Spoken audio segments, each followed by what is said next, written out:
Two Under the Indian Sun by John and Rumer Godden.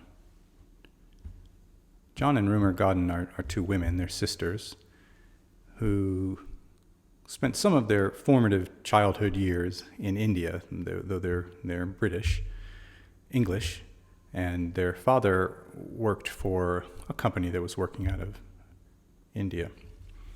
So let's have a look. This was put out by the Reader's Book Club.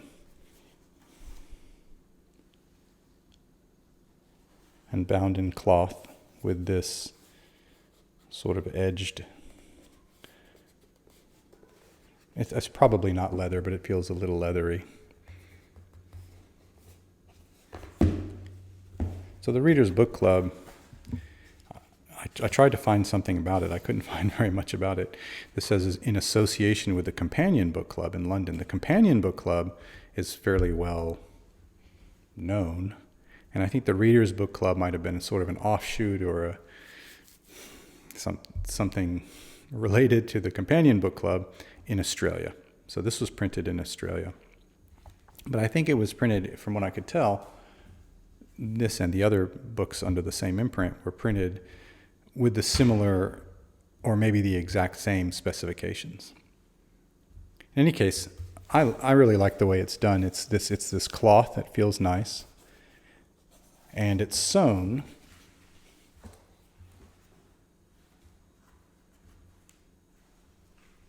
a sewn binding, and so you can lie it flat and the spine doesn't crack.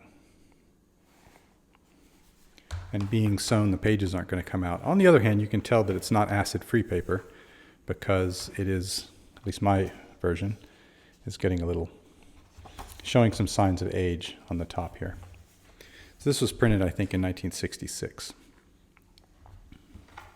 And okay, so these two sisters are just writing about their time in India, those several years that they were children in India.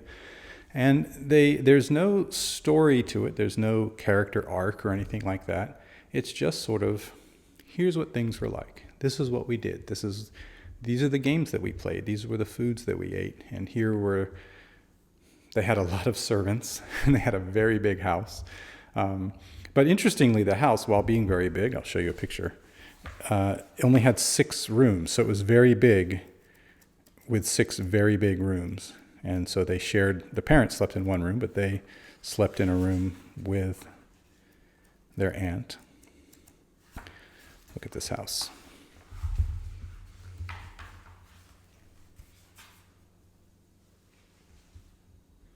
And they talk about when they came back to England, how they had to go to sort of a middle-class existence, which, for those of us in the middle class, that's not so bad, but they were used to this. And, lots and lots of servants. They had a servant specifically for doing the laundry. They had a servant who walked beside their horses when they rode into town or whatever.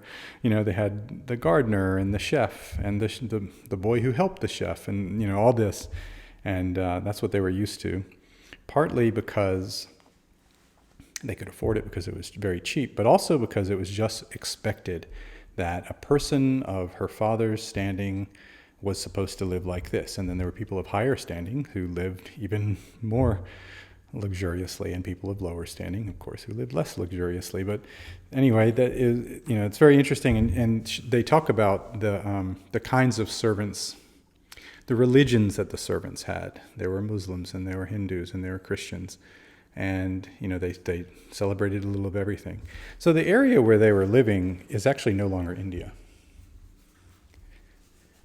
It's actually Bangladesh. And it's funny because they talk about how, I'll just show some pictures while I'm talking, but they talk about how it stopped being India later after they came home and started being East Pakistan.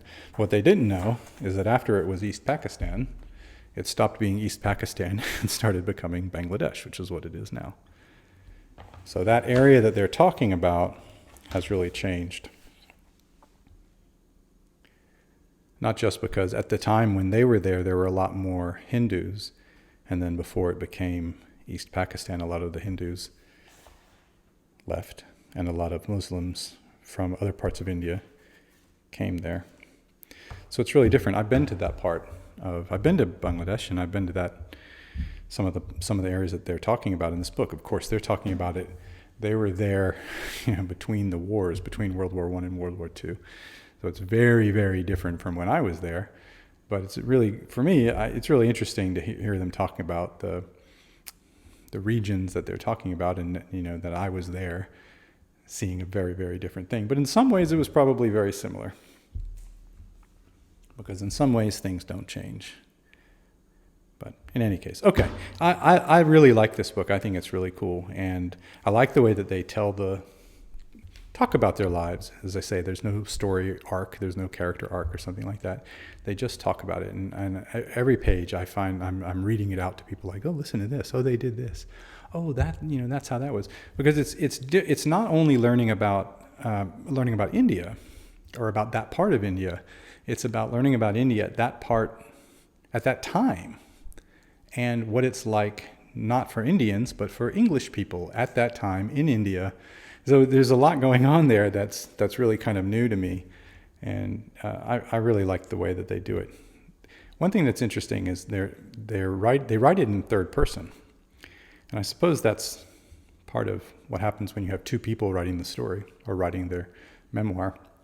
So they don't say I did this, or even sometimes they say we, but then sometimes they talk about themselves in the third person. They'll say, well, John always did this, or Rumer always did this.